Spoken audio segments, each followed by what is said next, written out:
And it's 3 layers, so you can. I think that the standard thing is to pull a layer every 6 months, but Larry's been using his for a lot longer than that.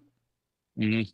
I think that stuff would be good for sandblasting, but if you have a rock that flies at your windshield and hits for a rough edge, I mean, maybe it'll work, but I don't think it's 2995. All right, here we are at the Jeep Talk Show roundtable. The much maligned, I should say, not aligned. And we are going to be recording this for YouTube Live. That doesn't make sense, does it? This is YouTube Live. for recording it for YouTube Live. Nothing fancy here. Not an episode. All right, Matt, you had a question. Go ahead. All right. So this is the bottom of the Moto-Built battery box that goes on top of this, like onto the fender mount that these fenders came with.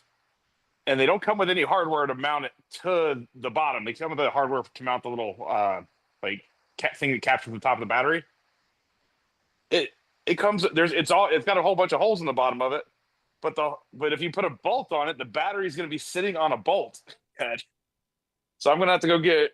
I guess the only way to do it is to go get button heads that are still the battery's going to be sitting on button heads. I went and checked the battery, and the bottom of the battery is flat.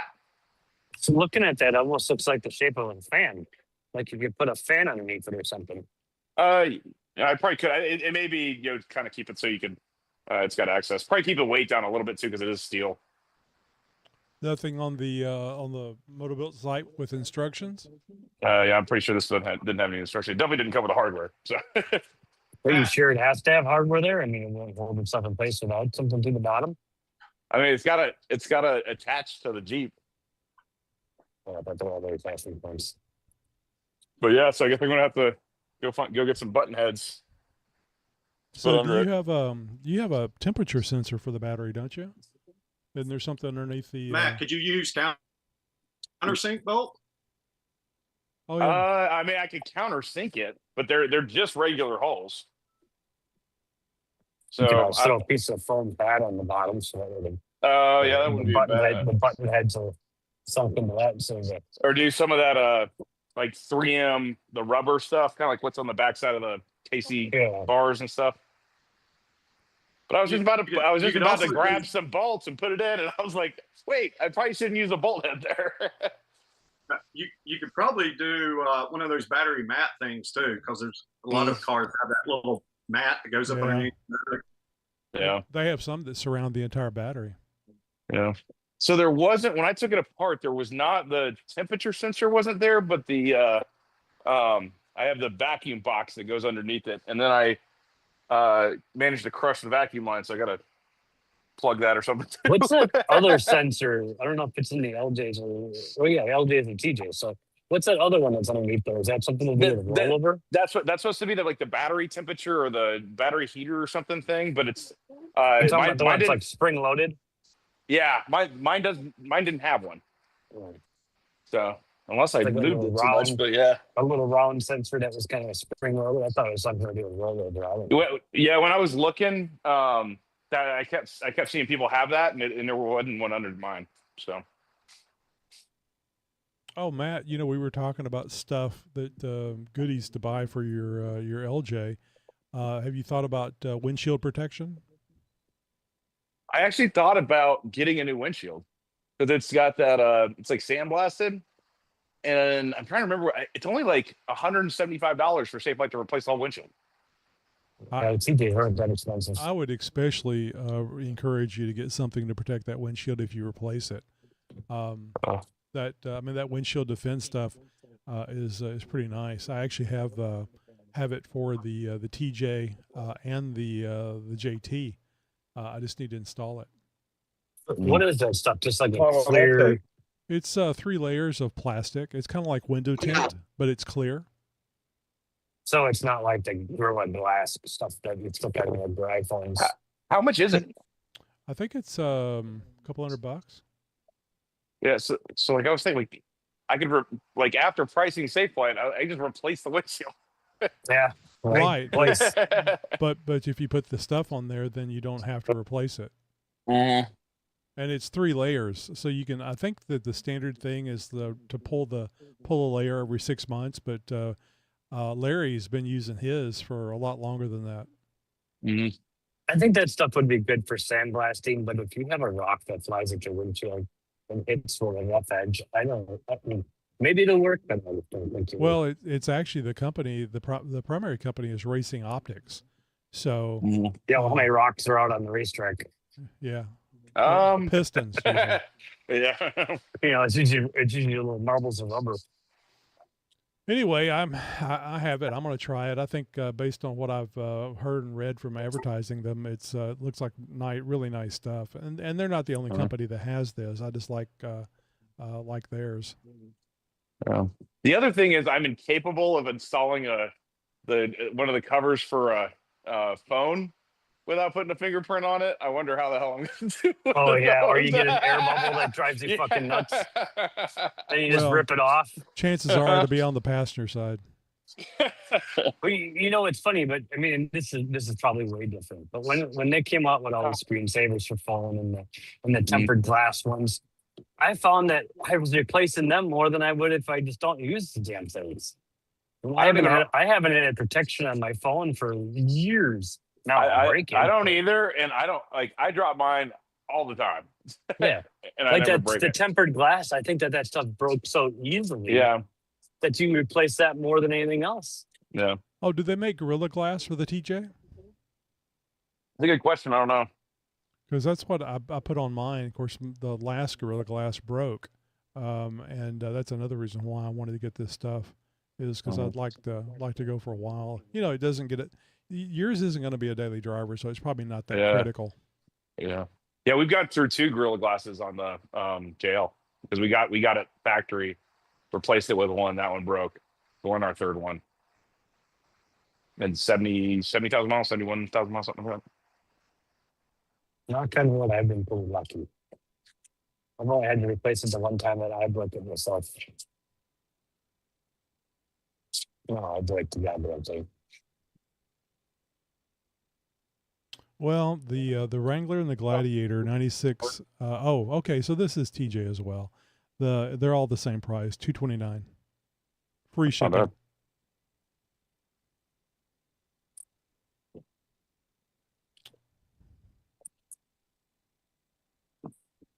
$229 for the glass. For the plastic. Oh, for the plastic cover that you talking about? Yeah, the windshield defense cover. Gotcha. Good sign that. That's more than that's window. Yeah, no, it's absolutely one way you can do it, and and of course, SafeLight comes to your house. Yep. Okay, just so you guys know, if you ever price out something on SafeLight, say you're going to pay for it, and then don't buy it, they will email you a $50 off coupon every 3 days. That's all I got, an extra $50 off my son's. Yeah, never pay it right away. Like I think it took like 12 hours to get it. Brown Santa stopped by the house. There you go. What are you saying, Ricky? Broke? Yeah. You say Brown Santa? It's race season for Tony. Well, what was funny is he rung the doorbell. My wife's home, so she comes to the door and he says, I got some heavy stuff you got to sign for. And she said, well, what is it? And so he starts bringing it, and then she goes, she's like, effing Jeep parts. And this dude's like, it's a skid plate. It's a big old, it was a huge box full of these, 14 of these Johnny joints with all the stuff that goes with them. And it was some heavy boxes. Was he at least nice enough to carry them for her instead of trying to make him carry them for her? Knuckles, no, he dropped them on the front doorstep, and she's like, well, I ain't bringing those in the house. And she said, she's like complaining about it, and he's complaining, she's complaining, and I'm watching the whole thing. I will say if a box weighs like 2 pounds, they'll leave it in front of my garage where I'm going to put it. And if it weighs 100 pounds, they'll put it at the front door, so I have to carry the shit all the way back over to the garage. Oh, I don't know if you guys saw my post, but I was pretty excited about the Gatekeeper off-road light mounts, knuckle mounts. I was excited because I've been wanting it for a while, and I just didn't want to pay the $14 worth of shipping. Yeah, I mean that, and I mean really, they're pretty affordable for being something so creative that you can only get one place. You know, they $100 for you're going to pay for a KC mount or Baja Designs mount. You're going to pay 50, $75 for just like a little cow mount, anyways. Yeah. So something that's like one of a kind, that special. Well, let's be realistic. Those things are $20. I mean, ain't no $115 worth of work there. Well, but is that the bracket or is that the bracket and the light? No, it's just the bracket. Yeah. So Say spend $20 on the bracket. I just wonder hundreds for the light. how will they survive all the little rocks? And I mean, I don't know about y'all, but the front of my axle and everything under there is all dinged up and, from 5,000 different rocks and stuff that bounce around. Yeah. Ed, you have them, right? Yeah, I got them, and I have any issues whatsoever. So Yeah. How much road rash does the light have on it? I was a little disappointed to see that none of the Tyree lights will work on those brackets because the lights can only be about 2 inches wide. Sure, they have one that with them. We use the fog lights. Those are pretty small, right? Right, but they're not small enough to not rub on the tire. Or at least I was using Grok and telling it what I got and so on and so forth. The Grok is amazing. Is it right? I don't know. It seems to be. I'd be willing to bet because their fog lights are pretty small. I mean, they fit in the original hole. And, Well, I told it what tire. I told it I had stock Jeep rims, so it knew what the offset was, and it's AI, so it's got to be right. Yeah. So I mean, it's easy. It's easy enough to figure out. And beyond all that, I think you could put a little bar there and move it further inside and not have it be as close to the tire. Frankly, I'm surprised that Gatekeeper doesn't make that little bend for the lights over more. Anyway, it'll be fun to have with all you bastards posting stuff up on Discord about installing stuff. At least I'll have something that I can not install for a few months. Yeah, there you go. Did you see that? Do what I do. Take a picture of the box when it gets delivered. Yeah, there you go. Do a Did you box see opening the- video.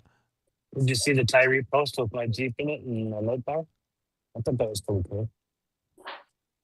Yeah, I just posted the 1 inch round or 1.3 inch round spotlights. They're dual lights, so it's white or yellow. Those are the ones I have on my Jeep, and they're $30. That's pretty cool. I like that. The dual lights. I would just like to have Tyree lights because I know how damn bright those things are. Oh, everybody coming at me like knows how bright they are.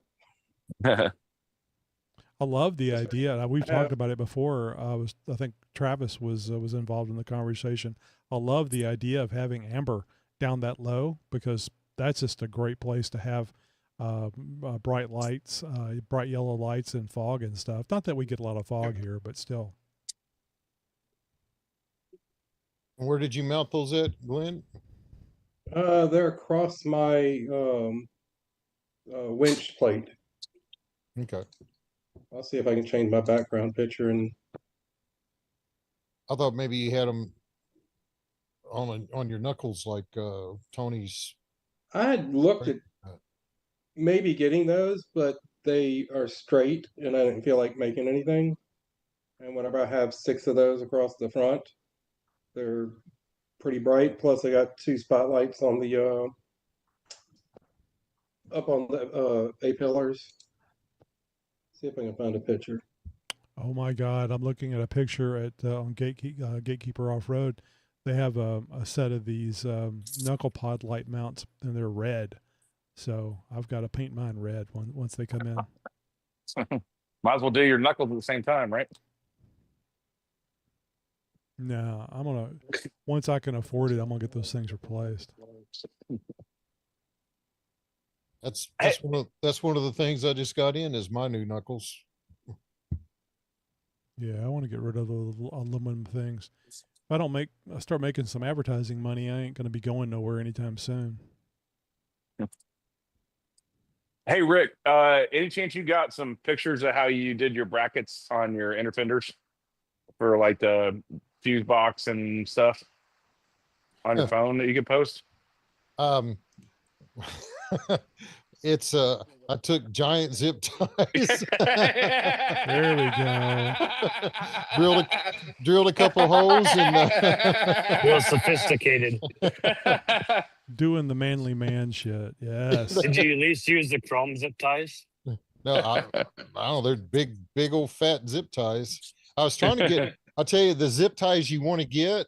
If you talk to Coke or Pepsi, the zip ties they use to put those big poster, those big thick plastic cardboard. I don't know what you call it. That it's real big thick plastic cardboard stuff that it's got the big signs, Coke signs and whatnot on them. But if you the zip ties they use for those are like rated to like 600-mile-an-hour wind or something. Not really, but them things that whole sign will be gone, but that zip tie will still be around that pole. And them things are really strong. But anyway, that's what I got holding mine on is some big old fat zip ties, and they ain't went nowhere. Yeah. I feel like every bracket stock has like some crazy weird bends and stuff to it. I feel like I'm not creative enough to figure out how to get it on something flat. Yeah, I was originally I was just gonna buy some little aluminum like square tube or little angles or something, and just kind of bolt something together. But if I remember right, when I was doing all that, I had a deadline that somebody kept sending me this countdown about going to Moab or something. And so, I started there towards the end. I started taking some shortcuts, to get stuff done. Yeah, I've got like 5 months, but there's a good chance that it may still be working on this, and I may end up zip tied. But Race is on between you and Rick. Hey Rick, look at my background picture. Yeah. You can see the two white lights down there in between the stinger. Okay. Yep. There's actually 6 total there. All right. And I have double toggle switches on them, so I can do white or amber. And then my high beam is hooked up where all of those turn on, plus the 2 spotlights on the A pillars. Gotcha. Hopefully you'll see them next week. Yep. Is it this coming Saturday? Or next Saturday? Next Saturday. Next Saturday. All right. I actually have drill this weekend. I probably won't get paid for it. Have you seen the weather or anything for that weekend? It's looking good right now. Like, I didn't see any rain, but it's a little too far out to keep that. Yeah, I'm in the valley of decision about putting my hardtop back on. Weak. I think you ought to run it 24/7. 24/7 what? Without the hardtop? 365. No, with the hardtop. Oh, with the hardtop? No. The hardtop has the Jeep Talk Show logo on it. He needs to put them on his doors. You know, one thing that I'm a little disappointed, and I knew it was coming this way, but that the Warns, even though they're more expensive, don't come with any kind of loom or liner on the positive and negative cables. Really? The Warren? Yeah. The Warren did? No. I thought mine did. No. The VR Evo doesn't, and I'd seen that before. That was one that like the Super Winch came with the nice it wasn't loom, it was like the nice rubber sheathing on it. So I need to get some of that. I mean, good thing that I don't have a battery in because I can't hook it up anyways. Oh, that's the but other at least thing. It looks pretty. That's the other thing. Have you done anything with the upgrading the cables, the battery cables and the starter cable, that whole combination of things? So I saw I don't know if there's another option. So I saw the Big 7 website. And he's got, the different options, but he's got like a inline fuse coming from the alternator or something that was really weird to me. and like everybody was zip tying it to the little hood grill tie member, and I thought that looked kind of ghetto. So Hey, did you look what's at this Jeep for? hey, cables? Sorry. They weren't using chrome zip ties. But like I'm like, look at like why do you need an extra fuse for something that's like a direct run full amperage, right? Is there a reason to put a 250 amp fuse in between? Because I think it's either starter to battery or alternator to battery, and I'm like, those are the two things you want to never fail. I don't think the 250 would be enough. I think you'd be popping that thing all the time, The length?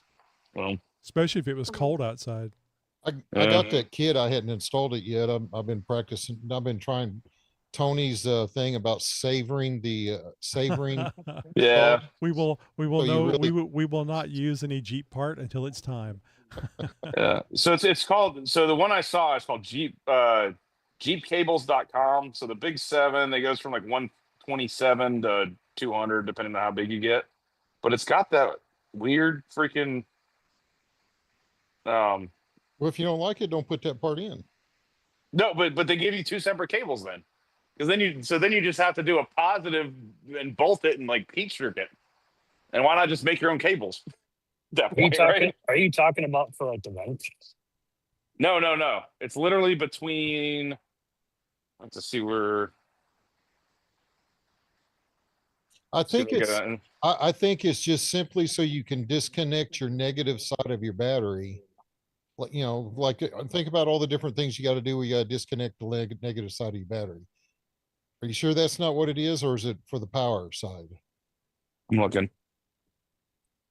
Well, anyway, the Jeep cables is what I was thinking about, and you're already looking there. So I think it's always a good idea to upgrade those cables. Those cables are crap from the factory.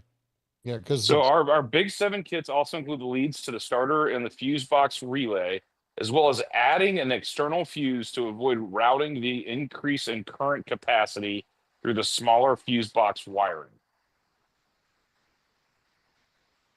So it's like it must be trying to take the place of one of the big is there a big fuse like there is in the JL on the contacts in the fuse box? They have like the array fuses in the JL.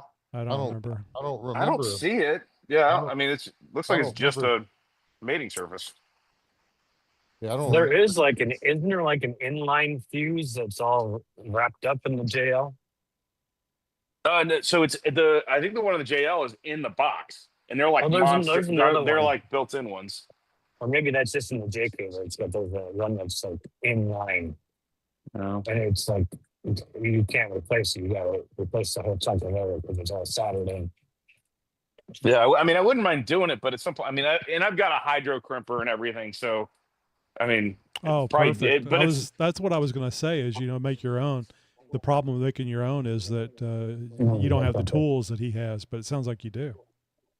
Yeah, when I did all that, the crazy battery and charging stuff for the trailer, I've got one that'll like do a hydro crimp on like 3/0 stuff and 4/0 Did you get the one from like Harbor Freight? I got an Amazon one. It is Harbor Freight. It's the same thing. Hydraulic. Saves your hands from having to squeeze hard. Yeah, I definitely don't have a brand on it. It's got a yellow blow mold. Interitin hydraulic pliers. And they work. Yeah. I'm sure they're leaking in that box right now, but made in China. Yeah. China. But I'll probably just do, I'll probably end up just doing that. I mean, it's not, and everything's like right in one little spot too. Won't be too bad to do it. Yeah, and of course it's not limited to the TJ LJ thing either. The wiring, I thought the wiring would be a lot better on the modern Jeeps, but nope, you can improve it. I don't know. It's been a long time since I've seen like AutoZone loom used everywhere by the factory. I like to use the stuff that isn't a split loom.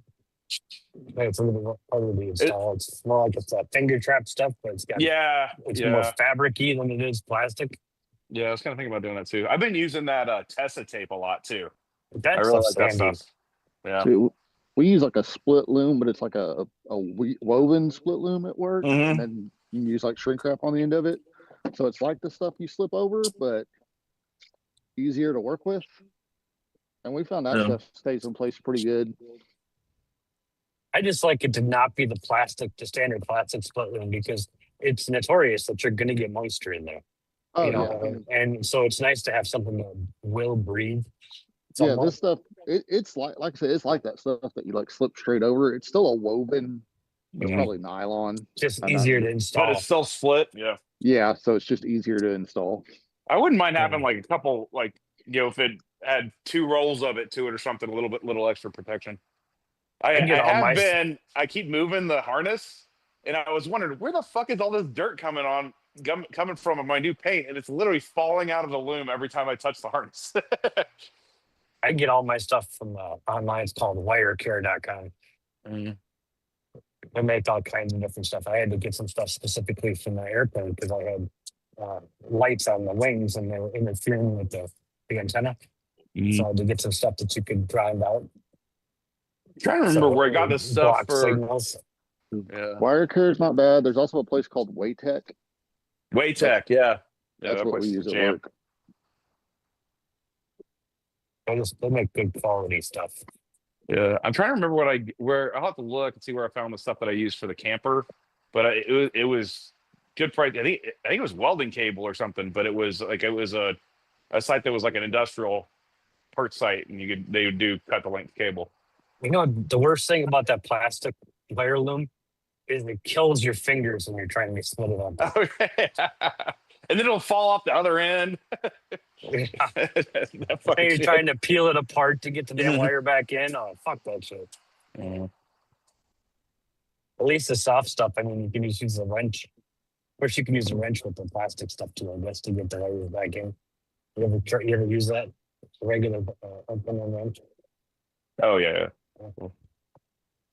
I've got to figure out what I'm going to do for lights for this thing.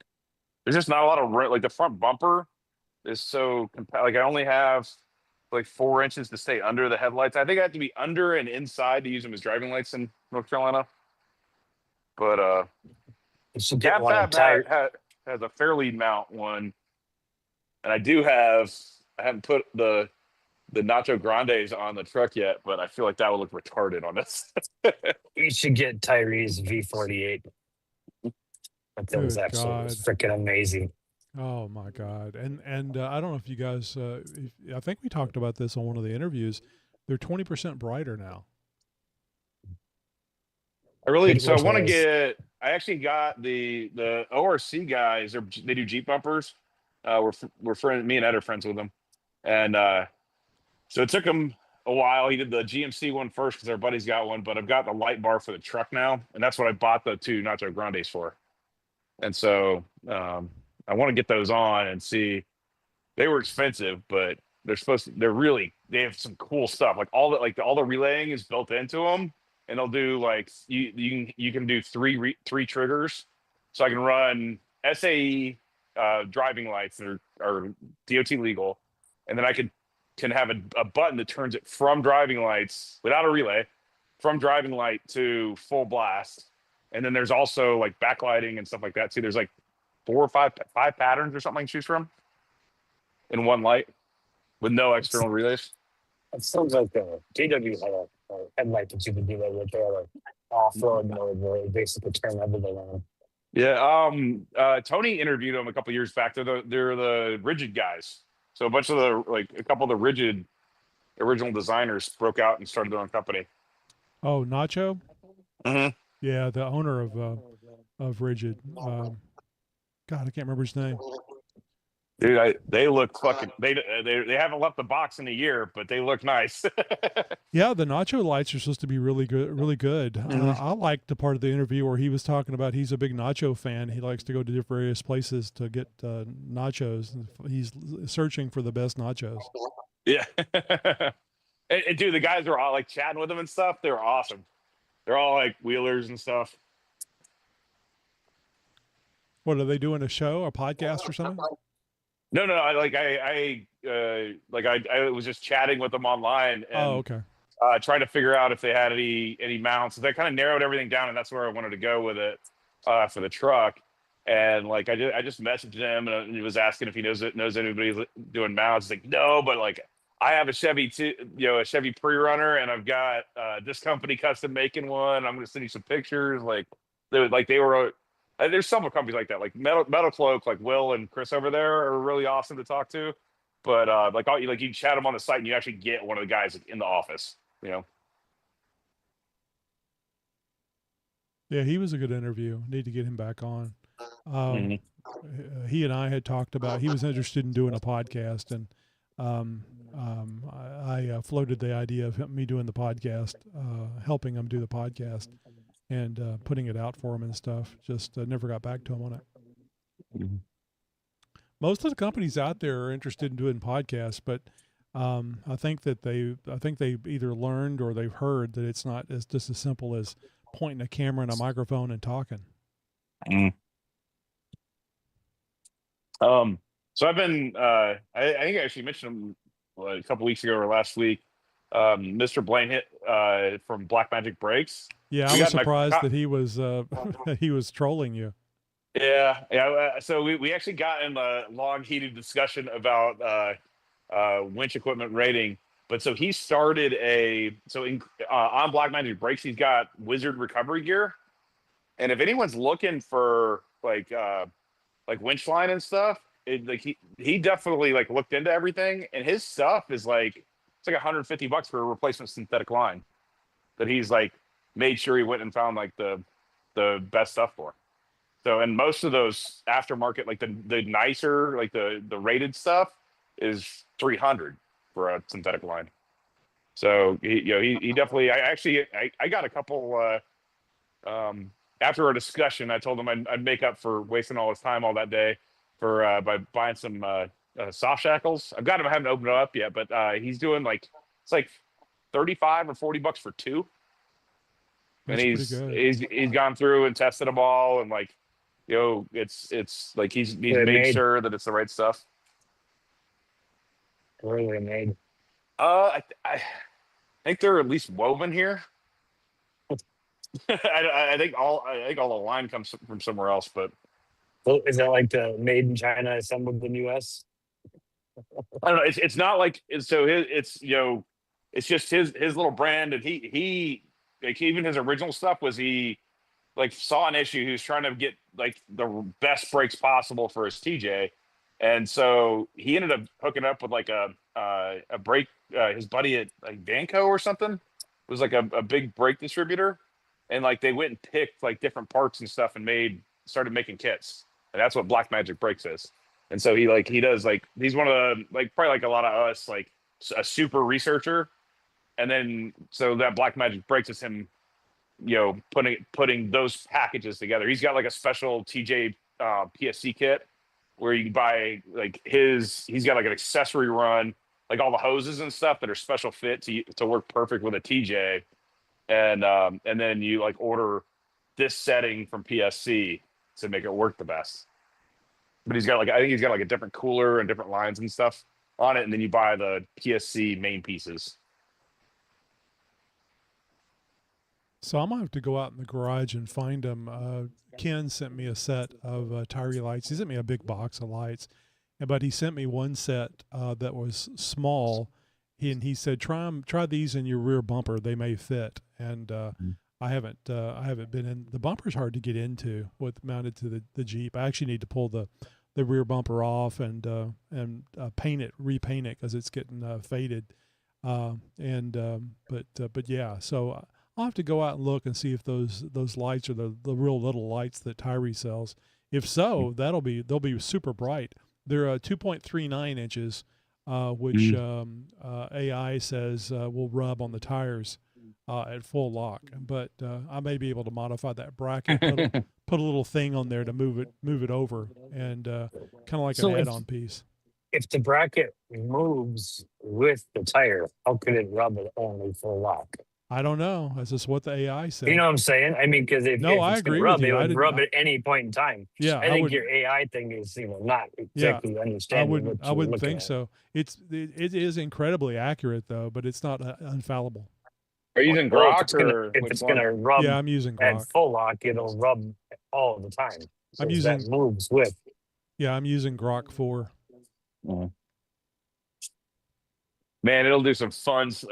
I had a few drinks last week one night and got a little. I grabbed a couple of the headshots from our website for the company I work for, and it's amazing what it'll animate and have them say stuff everything just off a picture. It's crazy. Oh, it is so much fun. I've had scientific conversations with it, postulating things. So if that means that, then why wouldn't this happen? And of course, it kind of sucks you in by going, "That's a real interesting question," Thank you, kindergarten teacher. Oh, and speaking of that, I think that the teacher situation is going to improve vastly whenever AI is teaching our kids or us. Thought that we'll have some humanoid androids. No, I mean it should be able to instruct you just by talking to you. I'd like to learn. I say I would, but it's going to be hard. Calculus. Yeah, calculus is not as bad as Diffie-Q. Diffie-Q, well, Calc 3, which is the three-dimensional calculus, is where it kind of gets really funky, and then Diffie-Q is just insane. Yeah. No, I just like to learn it. I was doing a lot of math in school. I wasn't particularly good at it, but when I was in school, they had intro to algebra 1, intro to algebra 2, and then algebra 1 and algebra 2. And I went through that all those years. And it wasn't until algebra 2 that I finally gave up trying to understand it and just follow the rules and started making good grades. Yeah, there you go. I was fighting it.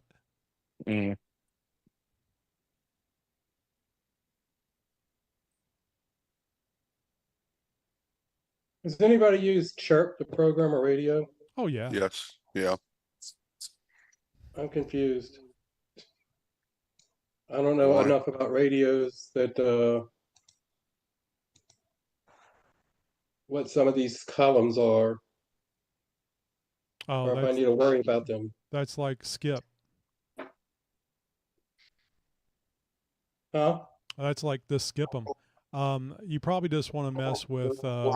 I mean, unless you're going to do repeater operation, you probably don't need to mess with anything other than just programming in a frequency. Yeah, they got RX, CTS, DCS has a number in it. Those are the privacy codes. Yeah, and they're not codes. And they're not privacy. They're I know. It's just a tone that gets transmitted whenever you transmit, or a tone that you receive, and it basically is like an automatic squelch. It's what they call privacy, but they're not private. Yeah, they call it privacy just to try to make the stupid people understand it better. Chirp So has basically turn them off. preloaded. Yeah, Chirp has some preload profiles you can just drop in there and save it. You'll be done. Yeah. You can find the files online too. Like all GMRS channels or kind of radio you're trying to program. Sorry, what was that? Kind of radio you're trying to program. My radio got ran over on our night ride. Well, that's not supposed to happen. Well, no, it was a Bofang. Yeah. And the clip never held onto my pocket ever good. So they had a twin pack for 46. It was 46 the other day at $49.99 now for a K5 plus 10-watt long range. So 10 watt on a handheld? I'm sorry? You said 10 watt?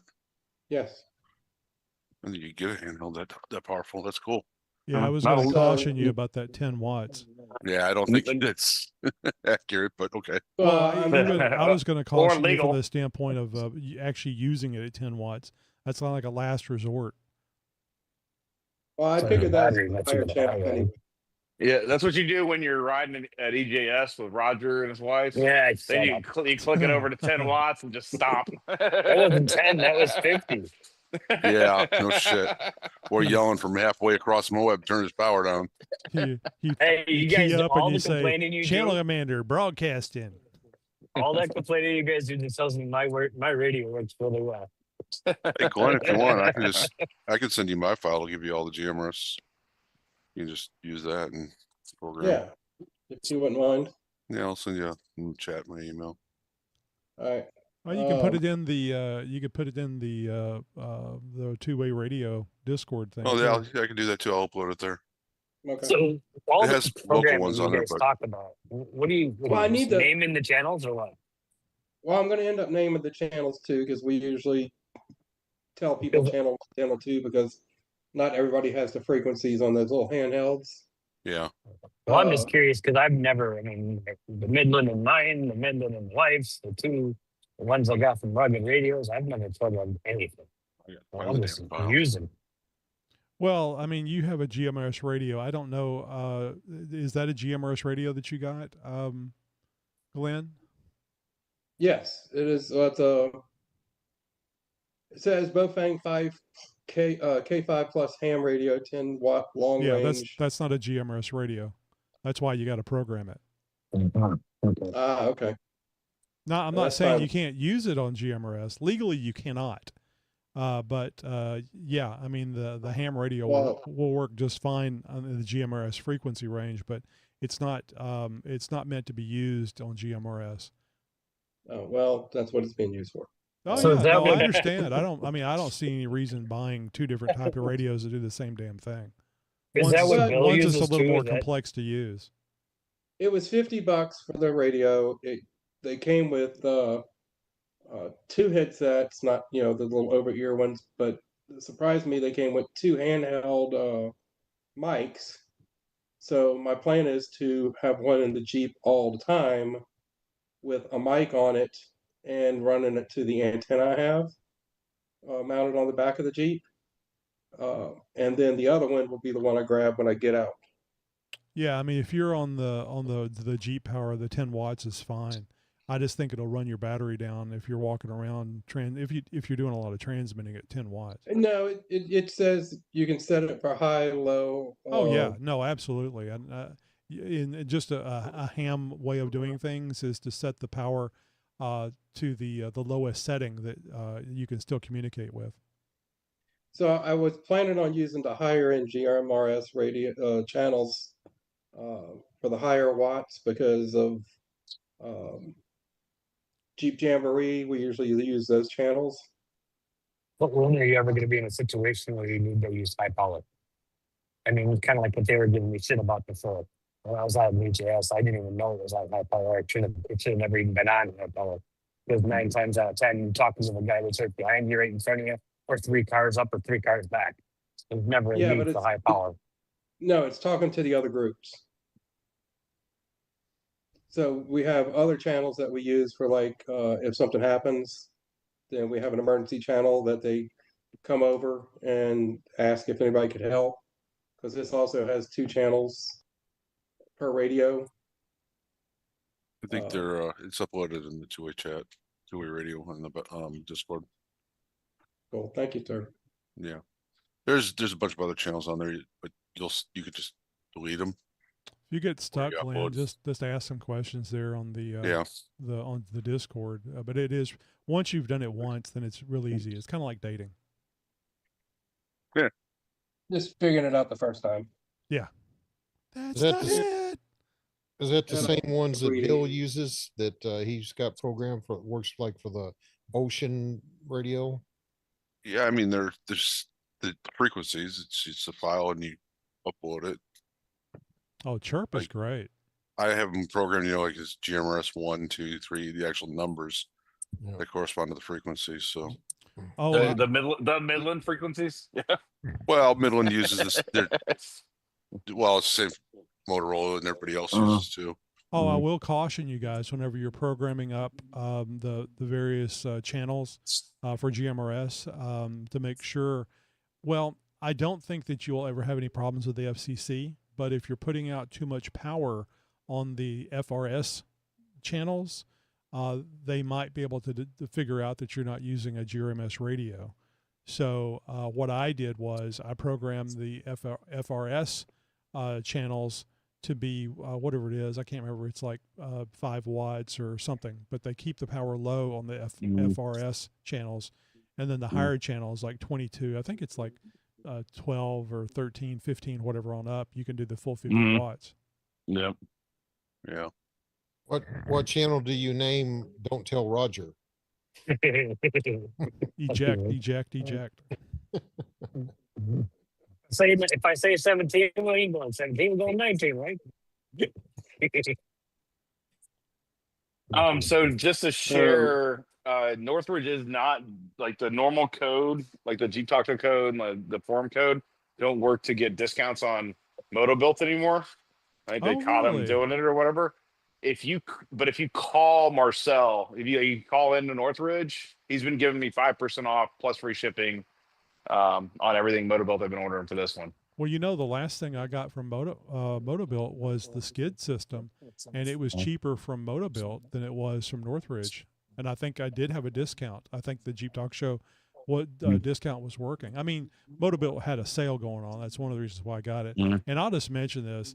I love that skid system. I am so glad I got that skid system. It's just, I mean, I just like it being there, driving on the road. I don't have to worry about anything popping up in there. It was nice wheeling in Hidden Falls with it too, because man, I turtled on at one point because Greg from Underground Graphics had like a 4-inch lift or something on his Gladiator. I was just following his ass. Wow. So, dude, even on 38s, and I'm sure Ed will say the same thing. We were dragging skid all down the Rubicon. So I'm so glad I got Travis's. I bought Travis's undercloak from Metal Cloak and put it on. Thank God I did, because we were on it the whole way. Oh, it's so nice just to have that protection there. And I didn't mind. I didn't mind scraping the paint and gouging the metal, because it's like, yeah, that's what it's there for, man. Well, Matt, if you pick a proper line, you didn't drag, but that's a different story. If you don't know what you're doing, yeah.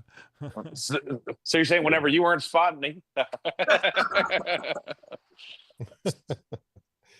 I kind of feeling Roger spotting me. Yeah, probably the only. I mean, I just got the Genrite skid plate because it goes with that. Rick, you bought a Genrite item? No. Yeah. I know it's hard to believe, but it goes with it. I bought this Genrite one because it matches up with that rear truss, or not truss. Cross member. There you go. Cross member. The 4-link cross member, and but I think they've got one that goes from it all the way up to the motor, so I'm gonna have to get that one too before I hit the Rubicon. Hey, I don't want to freak him out, but is Ralph a new entry here to the round table? I don't remember that name. That's something that you introduced with Grok on the last episode. Yeah, I just popped in. Sorry. No, don't be sorry. You're fine. Yeah. No, I just wanted to welcome you if you were new. If you're not new, I wanted to ask you what the hell happened, or did you coming back from war abuse? Yeah, I didn't mind it. No, how's it going, Ralph? Welcome. Yep, Where you from? Basically, military background. So basically around North Carolina, Alaska, North Carolina area. Marine. I see your Alaska, North Carolina area. That's a pretty big fucking area. I see your never give away your position. Got to keep it secret. Air Force, and yeah, I was just in Death Valley, just went to Moab, and right now just wandering around New Mexico, checking out the trails. Nice. Oh, I bet you that's nice. You mean I-40? I don't know. I followed the GPS, trail. But no, I was talking about the Interstate 40, where the slow lane will test your suspension. Yeah, slow lane will wear your suspension out. Yeah, I just had to get new shocks actually, because the Mojave shocks suck. They only last like 30 to 70,000 miles, so I had to keep getting them recharged. So yeah, just had to get those rebuilt, and yeah, right now close to Albuquerque for first time doing Day of the Dead type of thing. Gonna check that out, and I got a good list of places to go actually from the locals. San Lorenzo, Alamos Gaps. I'm looking at it now. Holy Ghost Wilderness. So that's on my to-do this weekend. Nice. Just Sounds enjoy. terrible. Yeah, right. Yeah, it's horrendous. So you're former military? Yeah, I was Air Force. Oh, what'd you do? Oh, John's got a friend. He's There we been on go. mute. Just give him 2 seconds. Oh, I was a loggy, unfortunately. You're what? You were, Log logistics. what were you? You're a loggy? I'm a loggy. Yeah. Oh, nice. The hell's a loggy?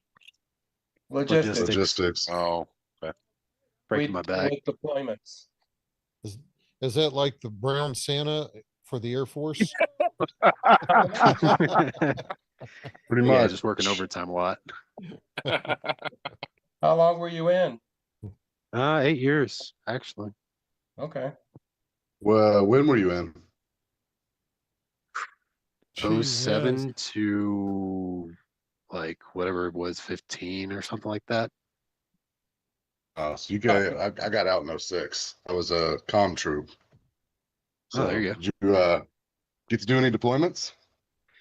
Yeah, I went to Bagram and Oman. That's it. That's it? Well, you didn't Yeah. make it through IUD while you were heading to Everybody. Bagram? No, of course. Yeah.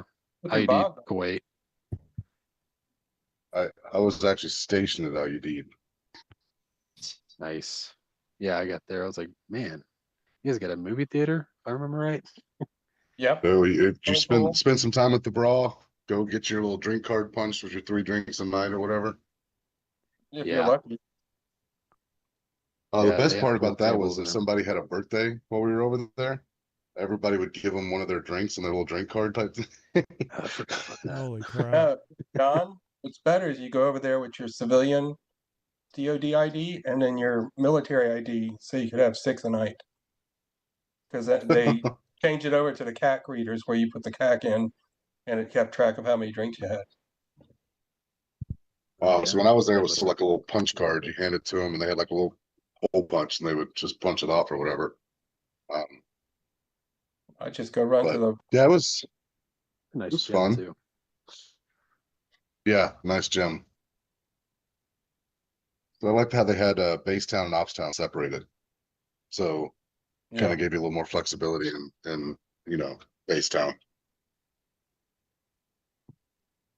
Yeah, fortunately, I didn't get to go off base there. Well, I don't think you could as a transient. So no.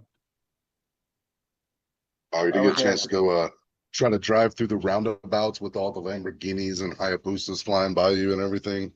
I was more interested in those people jumping Land Rovers personally. The craziest ones when we were out there were the Aussies. 'Cause the Aussies had their own compound. They stayed over in Ops Town. They didn't come to base town.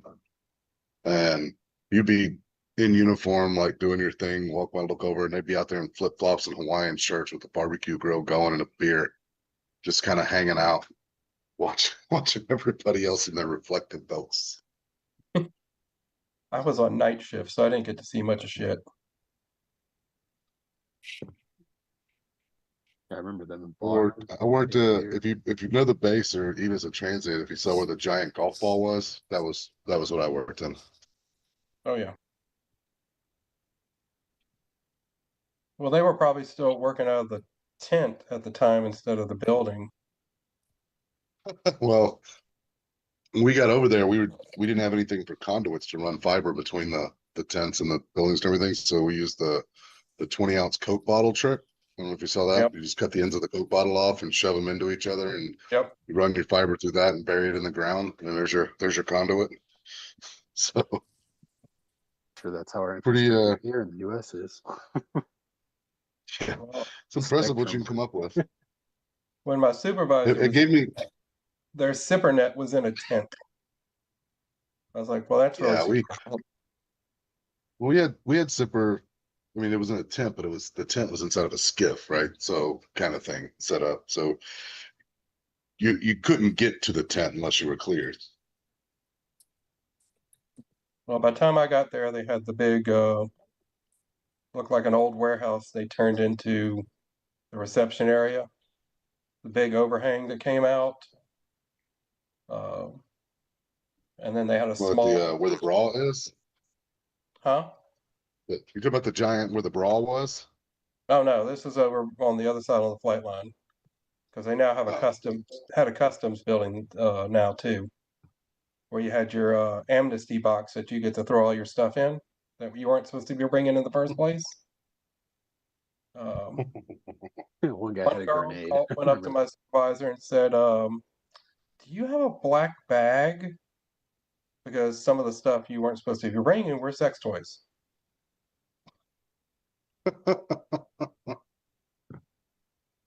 Air Force. Oh no, that's every. That base is it's transient. It's also R&R for downrange. So you had Yeah. Marines, Army, Navy, the British were there. I mean, Yep. everybody was, well, used to be anyway. I don't know. That was what, No, 10 or 20 years it ago. was So it was still like that.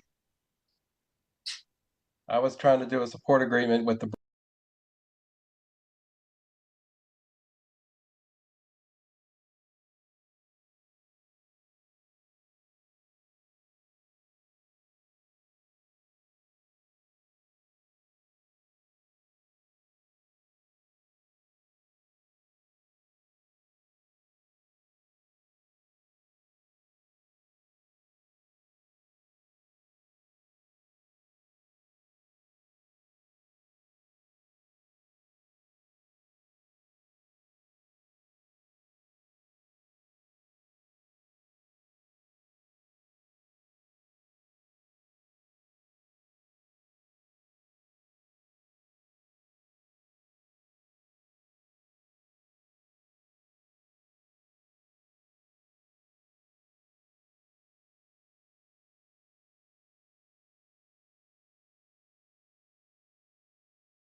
On a forklift. I got called out to the Brits tornado squadron one time because they called in and opened up a ticket saying they had no connection on their PC that was in the hangar or whatever. Got out there to look at it. And when I walked in, you could just see the word no connection bouncing around the monitor like this, just bouncing around. So I reached down and I turned the PC on and booted it up, you know. Nice. We'll go ahead and close this ticket. Don't worry, we won't tell anybody. That'll be $5,000. It did give me a new respect for the Cisco switches hardware, because those things would be like underneath desks being used as footrest inside the tents. And we get a call that something stopped working. You would literally go out there, unplug them, tip them up and knock all the sand out of them, and then hit them with some compressed air, plug them back in and boot them up, and they're working fine. Over here, everything is in a nice climate controlled closet and like all this really, but over there, shit just worked. Oh. Yeah, you should see the boxes of switches that we have for the combat comm nowadays.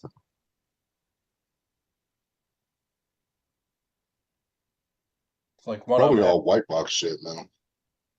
One box is full of 10 8-port switches, and the other one is full of 10 10-port switches. And we have like 8 miles of freaking Cat5 that we bring. Still running copper. It's crazy. It's amazing what they're doing with copper still. You we don't even use it for iDRAC anymore. The copper is just to connect in between tents and stuff. Mostly it's the fiber, and if you got to go over a long distance, then you have the tack fiber that you use. Well, fiber's more secure. Well, they're all secure using the systems that we have. You didn't just use extension cords? Roger Dave's- wasn't allowed over there. Roger was still stateside, so I don't think we didn't have to worry about that.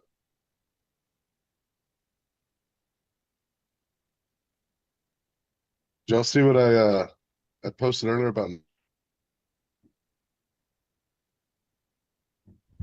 I I missed said that. What did you Discord. say? Posted earlier about what? Northridge? Oh yeah, That's frustrating as hell. I figured he was just not paying Greg because it's Greg. No, it seems to be multiple vendors, right? So Yeah, that my actually makes more sense. yeah, my RCVs have been ready, but they won't drop ship them until they catch up with what they called an accounting problem. Yeah. Where's this at? Northridge. So we ordered the RCVs through them. Yeah. And they won't release them. There's an accounting issue, and Northridge needs to clear it up with RCV before they'll drop ship. Ooh. Can you cancel the order and get them somewhere else? Yeah, just order them straight from RCB. Yep. They said that they expect it to be wrapped up in the next, few weeks, and I've already been waiting like 10 weeks for it or whatever. So Oh my goodness. ordered it back in August. That's a lot Ordered of it back in money. August. Well, I was hoping I was going to have it for the Moab trip. Luckily, I didn't need them in Moab, but I got back and I've been waiting and waiting, and I told him I was like, I'll give you to the end of next week. If it's just not sorted out by then, I'm canceling the order and just sourcing them somewhere else. They're probably okay with that. That way they're not spending money. You could probably ship it to that So that place in Moab, whatever that shipping company is, but they'll charge you $10. the shipping company. Talk about that mailbox place down the main drag. Yeah, right beside, I think it was the car wash or something. It is. It's right beside the car wash. We actually stopped in there because when you go to Elephant Hill, you can get your permit 24 hours ahead of time online instead of having to go to the ranger's office when you get there. But you have to print your permit out and put it in your window before you leave, so you have it go to the gate. We're like, well, who the fuck has a printer? We're in a VRBO. It didn't come with an office complex in there, right? So we ended up going to that mailbox place just to print out. It was like 15 cents, and we had to wait forever in line just to pay the 15 cents. It was crazy. I was surprised how many people were there considering the shutdown. Now. That's interesting with North. I mean, like I ordered a bunch of Dana stuff and some Motoville stuff yesterday. I think it's all I think it all shipped either last night or this morning. For half from their warehouse, and normally like Motoville definitely will. I'd expect like by tonight I'll have the tracking from Motoville, but I think it was like 3-4 weeks ago I did something else through them, and it Probably came not right away. all vendors. Probably not all vendors, but they've got some issues with certain ones apparently. Yeah, I suspect that. Well, I think Tony at Genrite was having cash flow or order issues about, I guess, a year ago, and he was doing some wild stuff. So I think the industry has just been in a funk for the last year, maybe year and a half.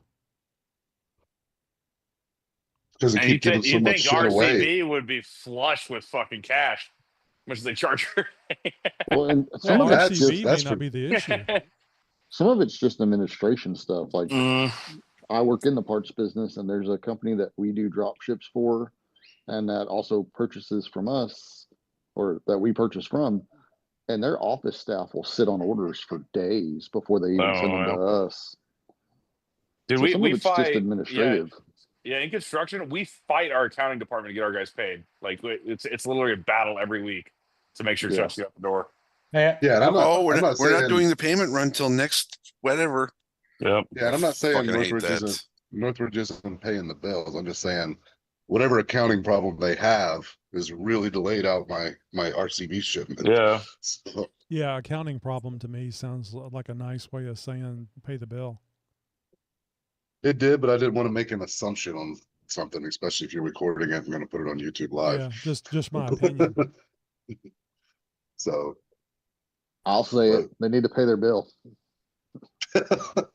I wish they would pay me.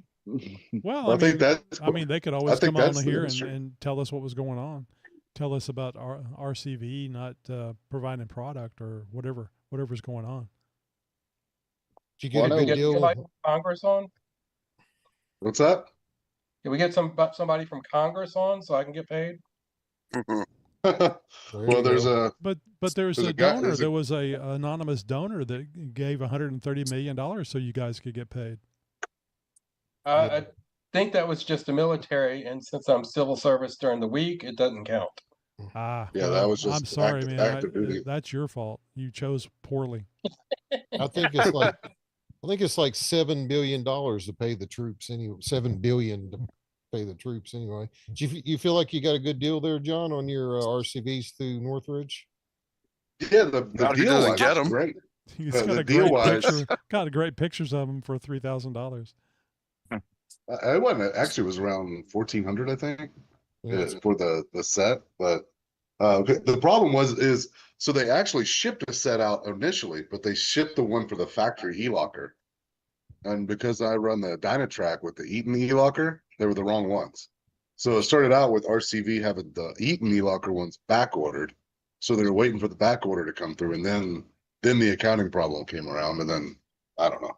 Which is probably the transfer, the refund and hit. So there's a credit invoice from RCV sitting in the system, and then they need that to process plus the payment or something crazy. Well, they did say So- we give your money back today if you want. And I'm like, I really prefer to just to have the fucking RCBs, right? It'd really be great to have the axles. Yeah. The money's So- been spent, right? So that's not really a thing anymore. So Well, a lot of times too, like companies that make a lot of like, I'm sure they order from RCV, I'm not going to say daily, but weekly, and they'll have, a weekly purchase order sent in. Mm-hmm. Sometimes some of those will just fall through a crack. Like, I worked for Coca-Cola for 20 years. At any given point in time, Coca-Cola was in the negative here locally, just my local warehouse, a couple $1 million in, purchase orders that hadn't been paid because they just fell through the cracks. And they would send people out to go try and get them closed. But I mean, that was at any given point in time, there were pages and pages and pages of open orders.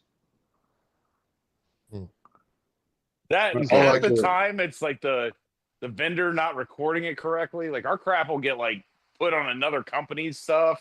Like, and then they'll like send some collector after me. I'll be like, we paid this like 3 years ago. Like it's insane what like there's just too Yeah. many AP people and those they don't give a fuck about their jobs. I had that problem with Ryder Logistics because we were renting trucks from the leasing portion. We were doing Mhm. warehousing through the 3PL operations, and then we had the transportation division. Well, accounting was paying the one division all the money. Of course, they didn't report that they were getting overpaid. Then the other divisions coming after us and like, you guys need to figure this shit out.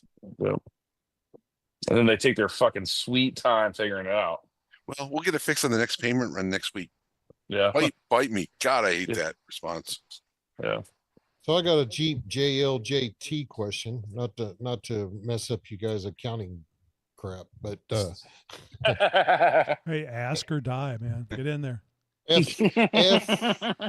the FADs that you guys have got JLs and JTs with the FADs in them. Have you had any issues with those? What? Because No.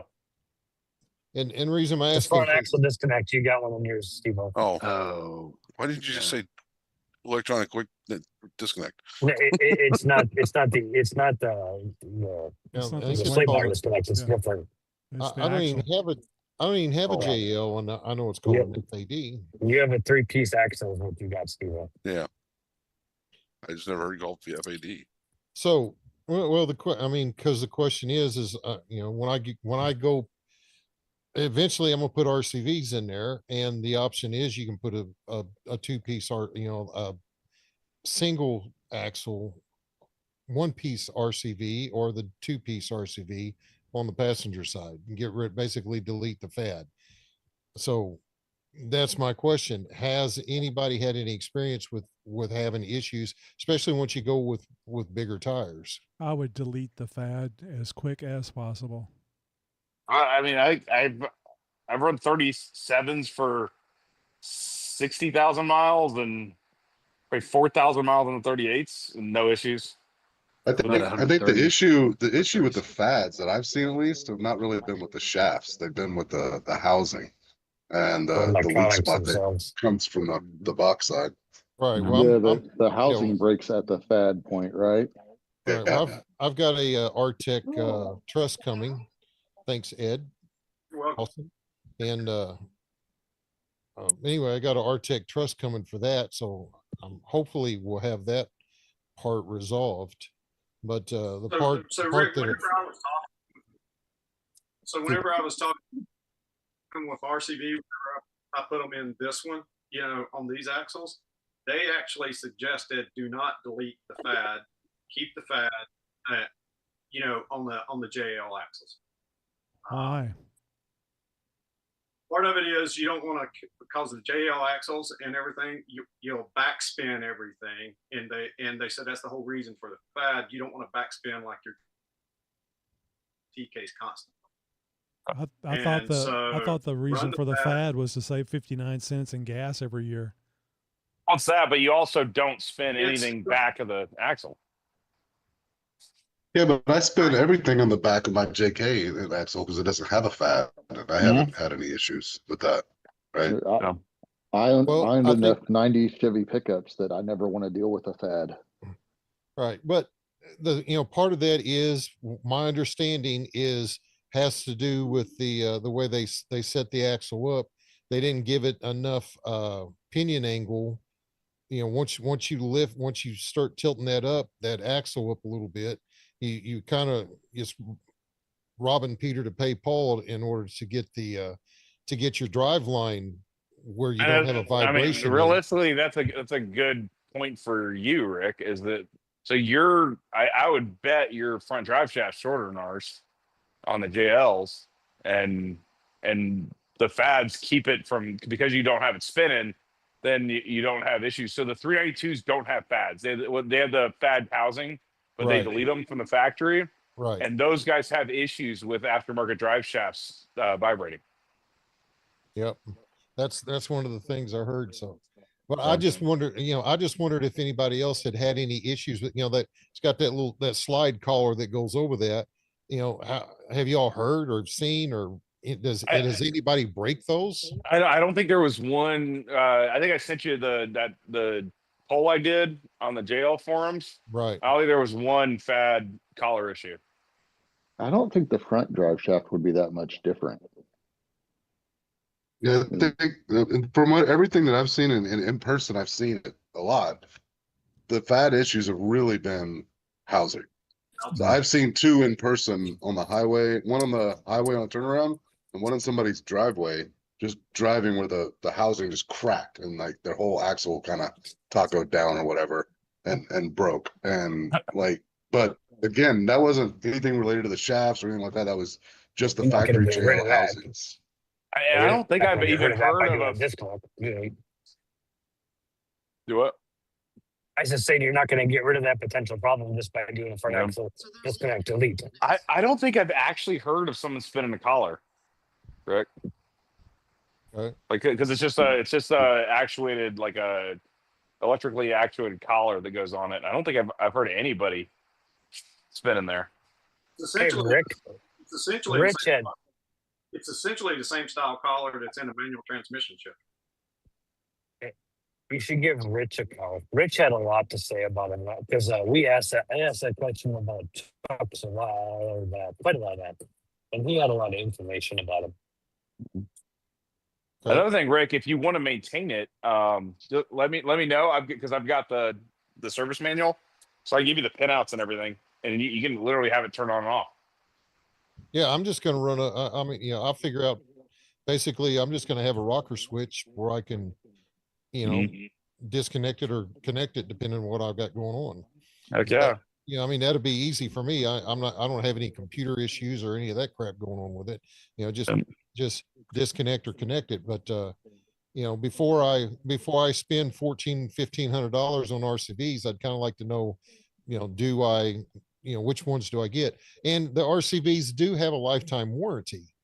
That's even with the two-piece axle up to 43-inch tires, I think it is. Yeah. I think before I'd be worried about the color from the fad, I'd be more worried about the chain and the transfer case. Yeah.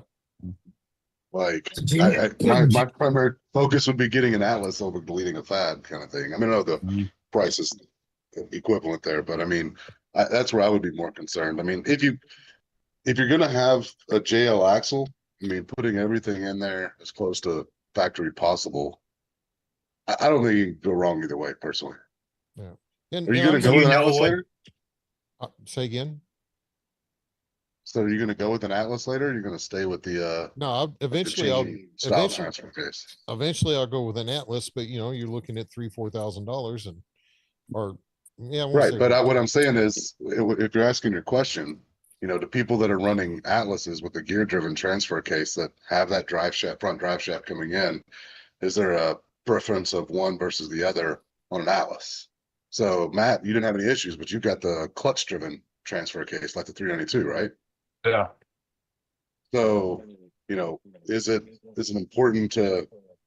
a different behavior if you're running that with a gear driven transfer case like a Damon 300? Like, I don't know. If that's a set you're going to eventually run and you're worried about spending a whole shitload of money on something like RCVs first, then I wouldn't look up to what people are experiencing. One thing I'd look at too, Rick, is so both Ed and I have the factory CV axle shafts, and so anything with a full-time transfer case has factory CVs, and that was another thing where like I don't think in that poll anybody had an issue with the factory CVs, even on 40s or whatever. We're even if you swap, we're at rated 375 horsepower, 475 pounds of torque on mine, and the same thing with the 392 has the same CV joints as ours do. Yeah, but the 392 it's not it doesn't have a fad in it, does it? Yeah, but regardless of the fad, so there's basically no fad failures, and then I think there was one or two U-joint axle shaft failures, and you could buy and I'm sure you can get takeoffs somebody that gets at RCVs for cheap and just run factory CVs. Bill runs the factory CVs, obviously, in his 392 with 37s, and I mean, he wheels it pretty decently. He's not super ginger on it. Do you know what that front axle you got? You know what it came out of, Rick? Yeah, it's a 2023 wide track. It was a Max Tow package Gladiator. Okay. Well, the reason why I ask is there's different options for those RCVs, whether it be Rubicon versus the tow package. Chuck ran into that as an issue. He thought his were going to be the Rubicon ones, but the Mojave was the same as the Max Tow package. I think it was. Yeah, the shafts are a little longer. Well, yeah. If you have a gear-driven case, don't you get more of like a true neutral where it wouldn't matter if you were back feeding versus a chain case? Well, but that's why I was saying, if you're going to eventually run an Atlas, then get the behavior from that, the feedback. Yeah, I mean, into it could be different. Yeah, I mean, so I think like the vast majority of complaints about the front have been front drive shaft vibration from excessive angle, and it just depends on. So you're not going to be able to change your pinion to C's without rewelding those, Rick, right? So you're gonna have built-in 6-degree separation. So if you go dead flat on your pinion, you'll have 6 degrees of caster, which in general is the goal for a JL to drive well. And so anything less, and why monkey with that if you can disconnect your front drive shaft, never have any vibration concerns, because you're not going to be driving 80 in the desert. Well, you might be driving 80 in the desert, but that eliminates any concern that you would have with any angular stuff in the front, and lets you probably even get a little fat with the angle in the front. because it drops you to just when you're in 4-wheel drive. I don't know if I'd want to do that 80 in the desert in that TJ. Why not? Stretch. Why Tony not? does it. Damn it.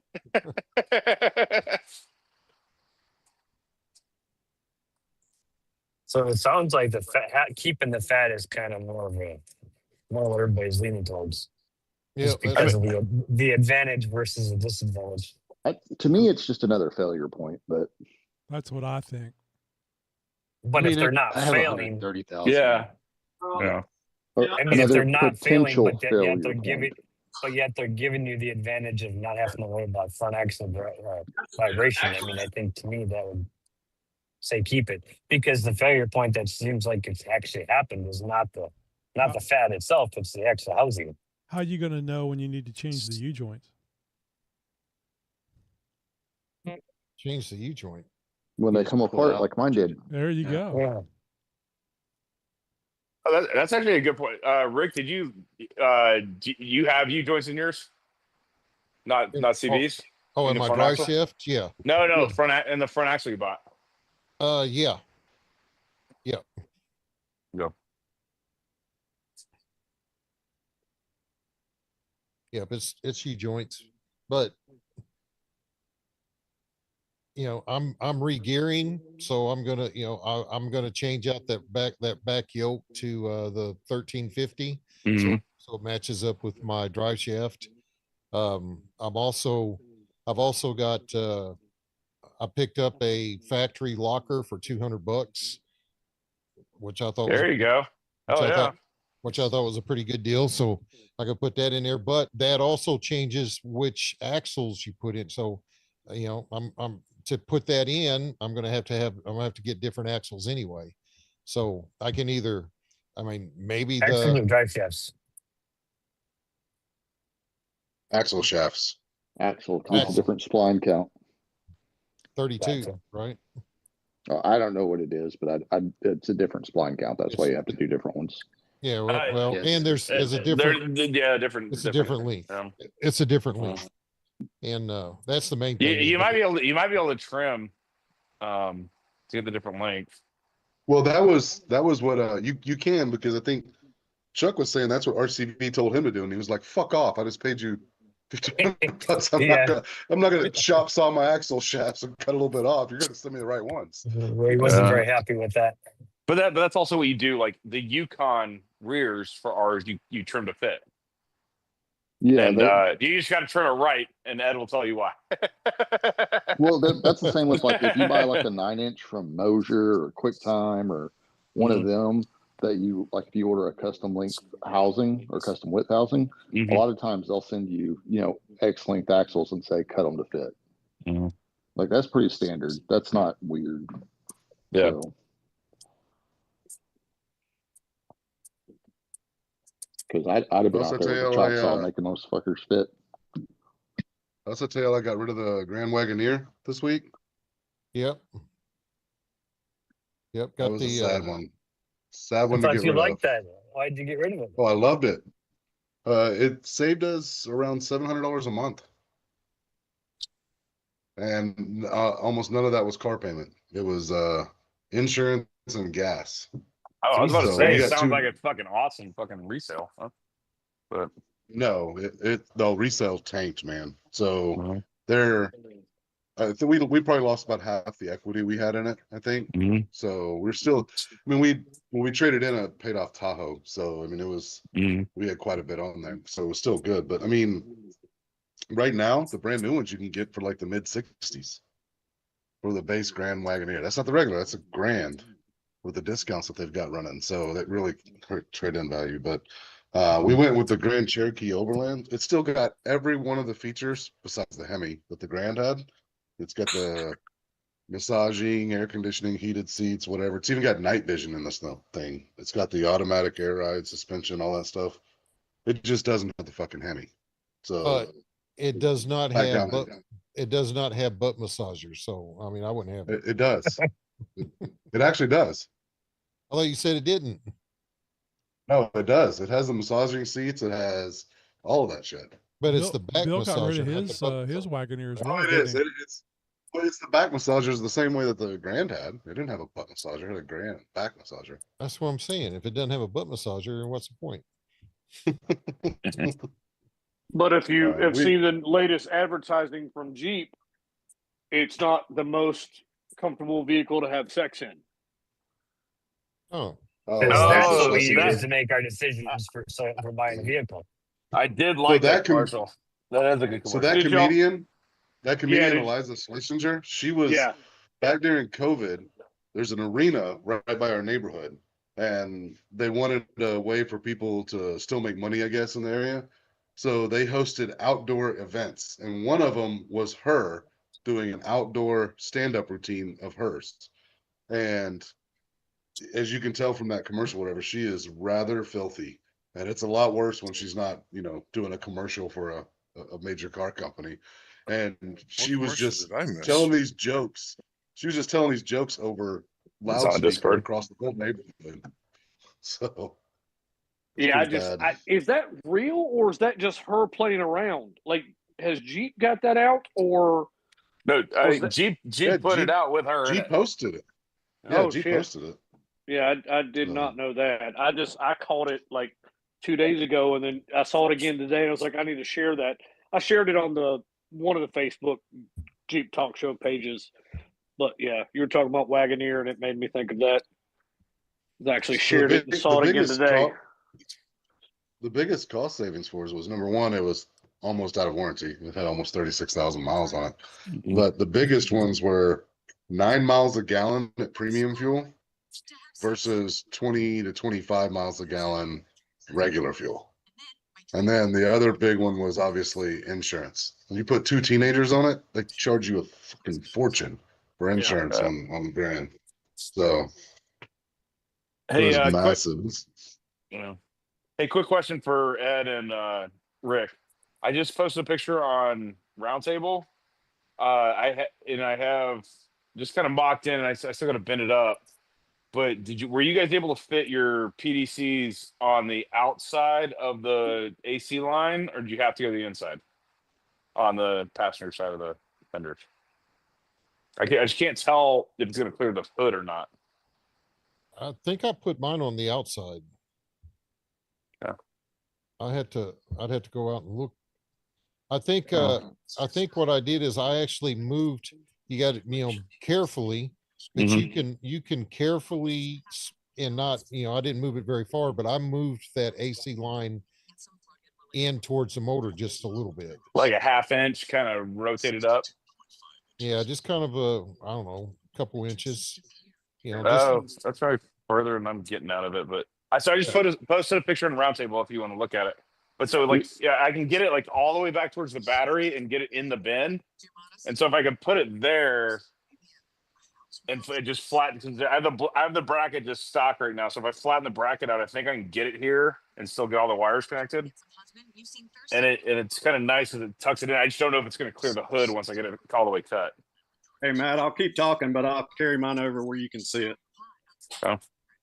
But you should be able to bend the AC lines a little bit, like as long as you don't like crank on them, just move them slow and steady. Yeah. I've bent AC lines in cars before.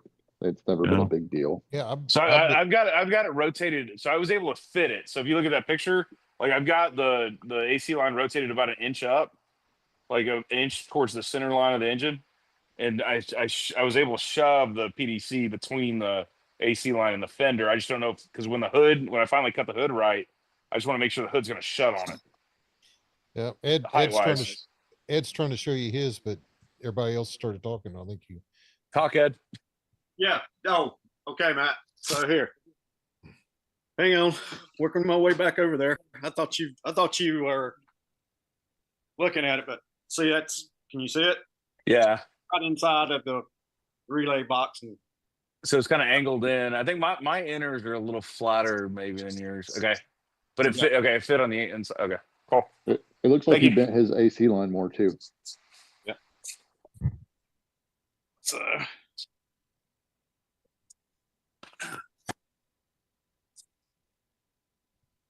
So Grand Wagoneer for under 65,000, huh? That's what they're advertising. Oh. So I think Bill got rid of his Wagoneer, didn't he, John? Yeah, he got a Ram, didn't he? Yeah. Oh, Tony, what's her name from Meek Magnet that actually did the branding for ours for this for the LJ here? Monica. Monica, yeah. Yeah. I don't know how well it's showing up, but So she is it just the logo?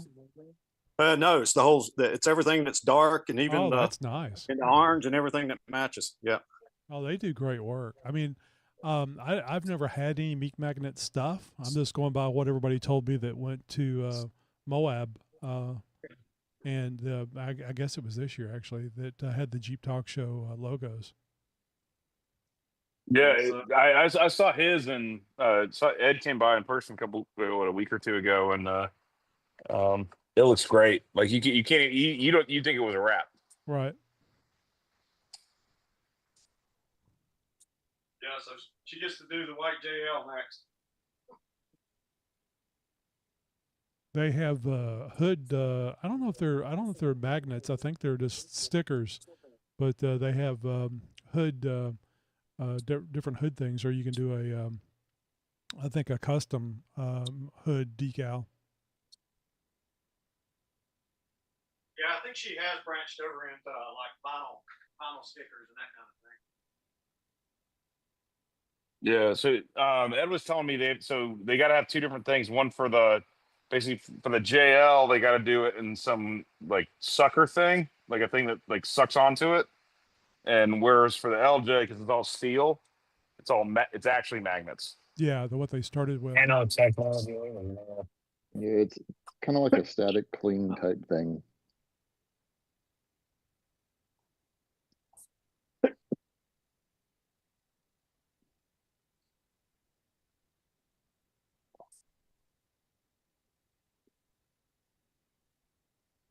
Cool beans.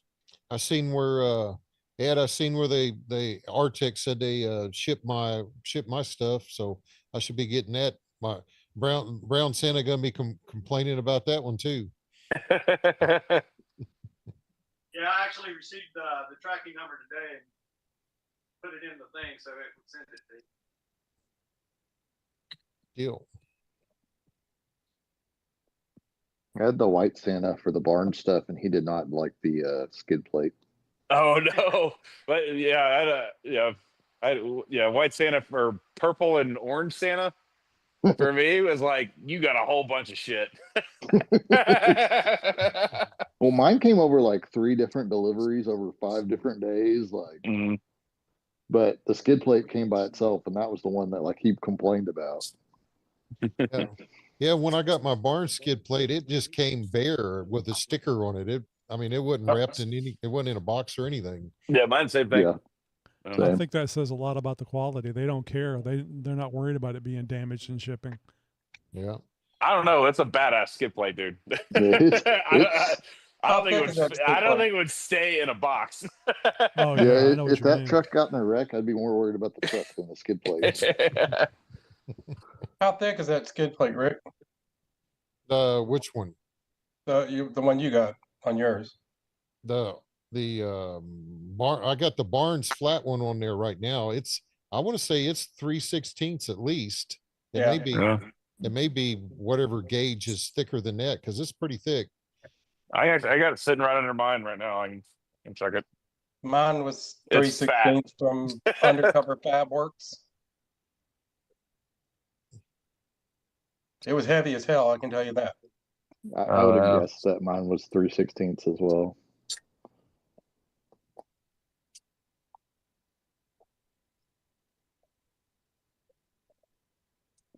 Survey says, oh, well. You gotta figure out how to read the caliper first. Measure twice? Well, it's 35 1/28, whatever that is. See, told me. 930 seconds would be 4.5 16ths. Right? No, 9:30 seconds. I always like move it a little bit, so it's over a quarter. It's like an actual ruler on that thing too. Just fat of a quarter. Yeah, I don't think it's a full quarter, but I think it's a little bit more than a 3/16 though, because it just seemed heavy, man, real heavy. I'd have to walk out to the shop. 75 pounds.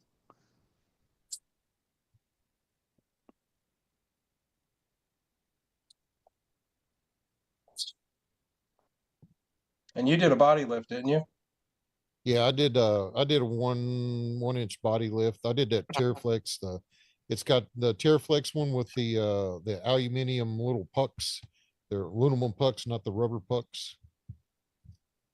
So, did you have any issues with your fan shroud? Nope. Because I did the 1 inch motor mount lift and everything too. So I originally was doing a motor mount lift, but then when I was jacking up the back and trying to put the pan on, it wouldn't go up because the bell housing was hitting. I was like, well, I'm not massaging that part of the Jeep. So I took the 1 inch motor mount lift off, and now the motor sits flatter, and the I had to move down the fan shroud. So it's actually held in by zip ties right now. Yeah, buddy. TJ Life. Oh yeah. Oh yeah. Eyes are us. I have electric fans, so that's not an issue with my body lift. Yeah, the skids quarter. I just at least I have the one for the long arm, but I put a tape on it. It's quarter. Yeah, mine. Okay. Remember how I was asking about metal cloak and maybe extending their arms? Well, I called them, and they were no help. Oh, really? Yeah. Who'd you talk to there? Was it Chris? Chris? Yeah, Chris and I were pretty good. I mean, they just may not do it. I know They just can't. Yeah. Clayton was I actually emailed Clayton. I feel bad because I didn't end up going that way. The Clayton guy gave me a 20 paragraph response. It was really awesome. But to be honest, I ended up just wanting to go round instead of the square that they do. But he was like, man, you can I can give you a couple options. I can run it long and cut it, and leave it long for you. You can cut it to length and weld it in. You can call me and give me the lengths you want, and I'll do that. I definitely that made me really respect Clayton, how he responded to me. Yeah. That's cool. So I need to come up with something. I've actually started looking at the other metal cloak arms to figure out if there was something I could use off of something else.